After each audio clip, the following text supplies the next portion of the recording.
Sun plus scraps equals clean cooking gas. It sounds simple, but the technology behind it is groundbreaking. Watch it work in 60 seconds. Meet the Fortis Invicta's revolutionary facility in Gambia, a hub of green innovation, where something truly incredible is happening right now. Here's how it works.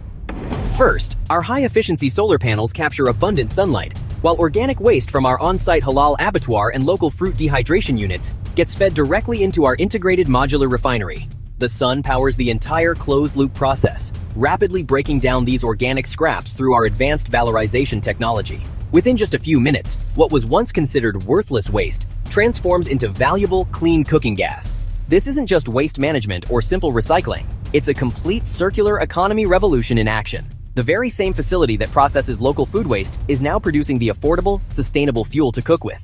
And there it is, pure, clean cooking gas flowing steadily, created from what started as everyday scraps and sunshine. The future of sustainable energy isn't coming, it's already here. Visit www.fortisinvicta.com to learn more.